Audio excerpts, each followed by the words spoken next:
Hello everybody and welcome back to World of Warships Legends. My name is Spartan Elite 43 and tonight we're going to put on our sneaky pants and we're going to be out in the Akatsuki. Now you guys know I've been working on my destroyer game and been playing the Akatsuki, and I can't say enough how much this ship is just absolutely ridiculous.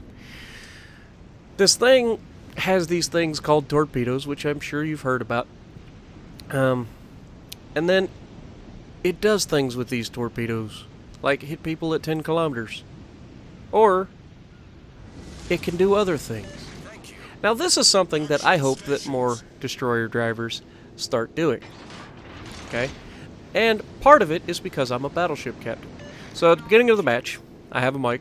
I get on the mic, I say, hey guys, on the right side, I'm going to come your way. I'm going to put up a smoke screen for you. Now, I know what you're thinking before it even happens. You're going to see me go after these. You're going to see me go after these guys, and we are going to do our absolute best to protect our battleships from torpedoes. That's right. I don't have hydroacoustic search, but I do have a ship that is very maneuverable and very hard to see. So I put my smoke screen up to protect my guys on the right side from being spotted from the most likely position of a destroyer. That also helps the cruiser that's crossing the same path, because there's more than likely destroyers going straight through the center of the map. It's pretty standard practice. Our guys on the right are spotted from the right side, so it wouldn't have mattered if I'd have put up a smoke screen further over or not. They would have been detected anyway. So I'm measuring up my team, or my enemies, to see who's going where and who is a possible candidate for torpedoes. Now, I noticed those shots coming from over there, and I was like, maybe there's a destroyer over here. Now, he was spotted for a split second, and I wasn't really paying attention at the time. But you'll see I start looking back because the torpedo warning went off, and unfortunately our destroyers get caught with torpedoes. Now, the cruisers, did I say destroyers? The cruisers get caught with torpedoes. And that's always interesting to me because they have the best possible ships to spot and avoid torpedoes with. So when they get caught, it's just because they're being goofy. It does happen, but you'll notice also that I struggle a lot with locking and unlocking my guns now. I am trying to get used to a new controller config here. I'm using the controller config 3. So that's why you'll see a lot of times in this match my guns unlock and lock. And it's going to take some time because I do certain things and it causes undesired effects. That being said, Miyoko over here is changing course. So I go ahead and shoot one where it says he's going, one where he's going, or where I think he may turn, and of course he turns all the way back around. Now this Akatsuki here is going to be a giant pain in my backside, but now that I know he's over here, I can protect my teammates. Now I didn't fire at him there because there's a Miyoko over here that would love to get a piece of me. I'd rather not give him a piece if all is, the same to you. But as you can see, I steer my way back over towards the center because an Akatsuki wouldn't just pop out for no reason. And there are the torps. So I spot them with plenty of time for my battleships to do what they got to do to avoid getting hit with them. And with that being said, Miyoko is broadside on. We go ahead, he's very low health, so we go ahead, open fire on him, and then we switch to armor piercing to try to get, while he's broadside, the little bit of damage that's left to try to finish him off. Probably could have stayed with high explosive and done the same thing, but, either way it worked, so we are fine. Now he's gone, the Akatsuki's too far away to spot us, and the Colorado's not even close to being able to spot us. But notice I don't just run away. I know I want to go for the Colorado. I know that there's a plane from the Miyoko. And I know that the Akatsuki is still out here. So I'm not going to leave my battleships to die. This is one of the biggest things that drive me nuts about. And there they are. The torps from the Miyoko. Luckily, they're not, too much trouble, hopefully, for our team to dodge. But again, being able to spot torpedoes ahead of time is so underrated in this game. And I know that it's not the most glorious gameplay that you'll ever see, but it's team play. And that is something that this game needs drastically more of. And I'm guilty of it myself. I tend to get into a damage first mentality instead of necessarily helping my team. And look, more torpedoes!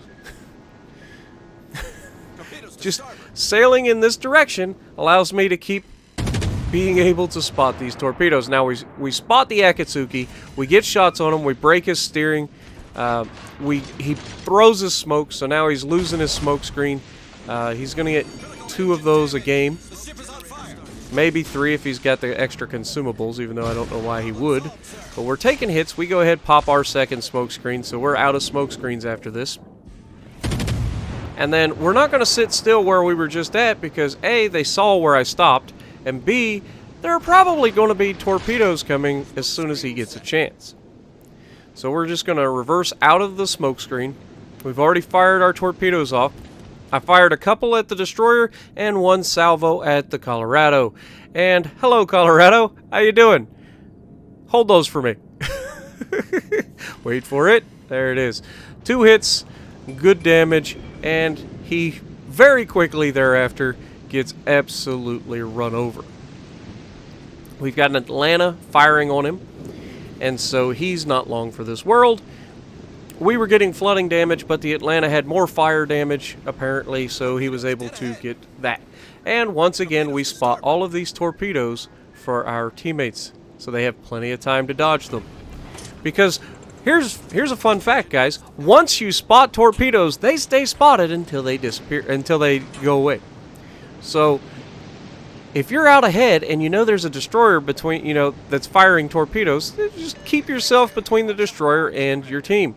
And more often than not, you'll spot the torpedoes and give the guys behind you plenty of time to dodge.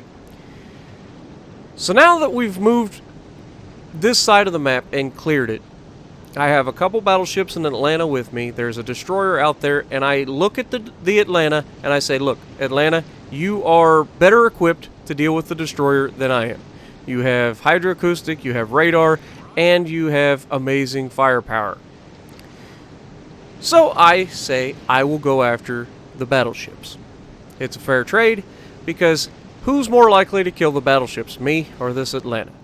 Who's more likely to kill that destroyer, me or this Atlanta? It just makes sense. He said affirmative. Unfortunately, he is detected by the Akatsuki, and there are 2 battleships looking at him. And again, this is one of those times where it's unfortunate, but there's nothing I can really do about it. Because once battleships decide to focus in Atlanta, they're focusing the Atlanta. And you can see this Akatsuki has no qualms about firing these torpedoes off in my general direction. And he was probably shooting those at the Atlanta. The Atlanta changed course to go intercept him. And now we are intercepting the Tirpitz. So we shoot 1 directly at him, and we put 1 behind him. I check where the eye was heading just so I could keep him honest. But unfortunately, he's outside my range, which means Tirpitz gets an extra set. And we just go ahead and set those behind just in case. Now what I'm assuming is going to happen is he's going to see those torpedoes that I launched first, and then he's going to turn or slow down, and then he's going to get hit with the last wave. That was the thought process. Is it going to work? That's anybody's guess. As you can see, we've already lost our Atlanta, and I apologize to him, but it's not really anything I could have done. There's literally nothing I could have done differently. I can't go after the Akatsuki because getting in a gunfight with the Akatsuki is bad. I can't really avoid or leave these battleships to do their thing. Now we get 1 good hit with that that final salvo, so it did work. He saw them, turned or slowed down, and caught 1 torp. It's not a lot, but it's an extra 15,000 damage usually. And now he's in a world of trouble because now he is 6 kilometers from me, and these torps move pretty darn quick. So as you can see, it's only going to take 34 seconds for these torpedoes to intercept his corpse, because that's what he's going to be when these hit. And that's the thing about the Akatsuki. Because it's got such long torpedo range, and the torps take so long to get to the target, by the time they actually reach the target, you're almost ready to be loaded again. And, hello, turpets. Yep. Oh, we missed. Oh, no. Luckily, we get extras. Wait for it.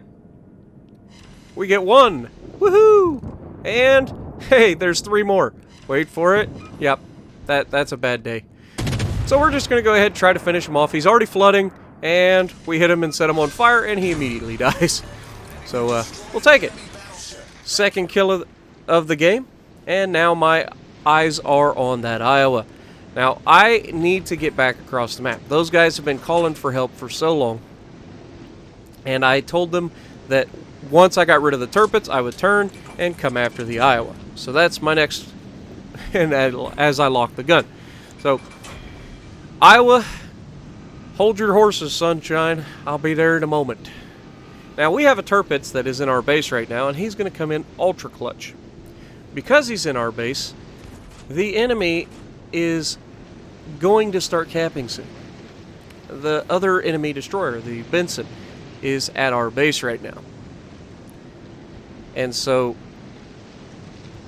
he's going to start capping, and then our Turpitz is going to have to get in there and delay while I set up a good strike on this Iowa.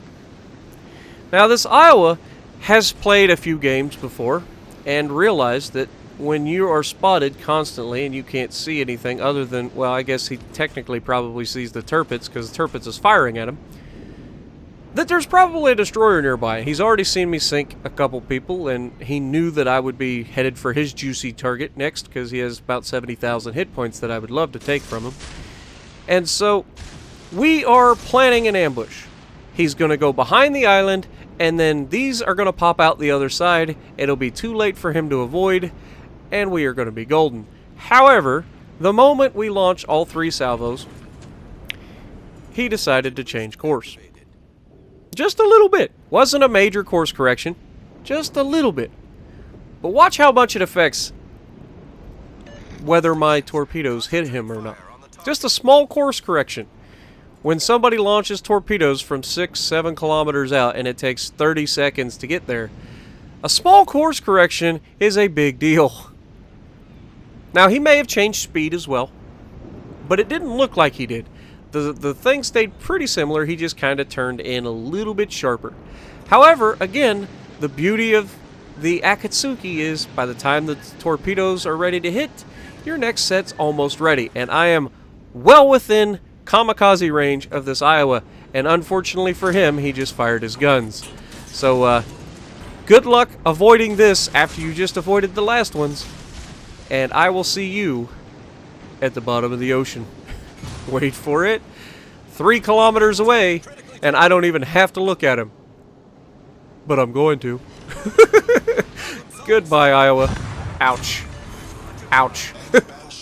119,000 damage so far, our 3rd kill of the game, and we have a Benson in our cap. Now the Turpitz is doing what he needed to do. He's delaying the cap by contesting.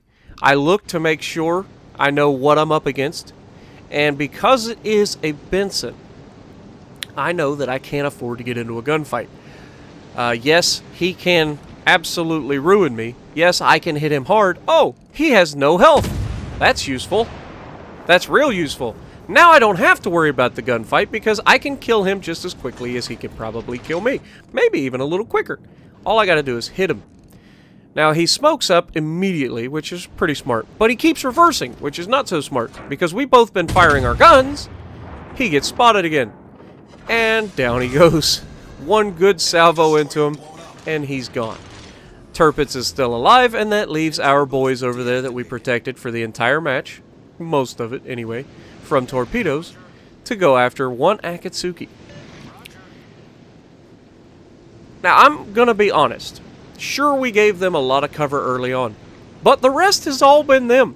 I don't know how they've managed to not die to this Akatsuki. Maybe this Akatsuki player just has had some rough luck.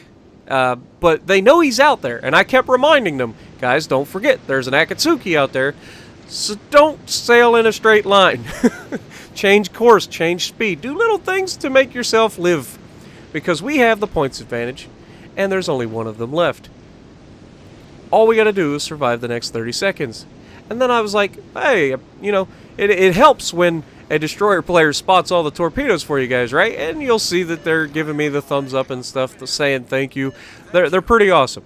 I'll be honest. This team was pretty fun. Even though they weren't talking, they were still acknowledging that I was speaking. So that helps. And then a wall of skill pops up just off their port side. Luckily, 3, 2, 1, GG. So what do we end up with, guys? I thought that was a pretty solid game. You know, I'm getting a little bit better at this whole destroyer thing, and I feel like I'm affecting more of the match. So, yeah, I thought that was well played. 121,000 damage, 4 kills, top of the leaderboard, 400,000 credits earned, 3,800 XP. So if you like what I'm doing, punch the like button, leave a comment below, subscribe to the channel if you haven't already, and as always, I will see you in the next video.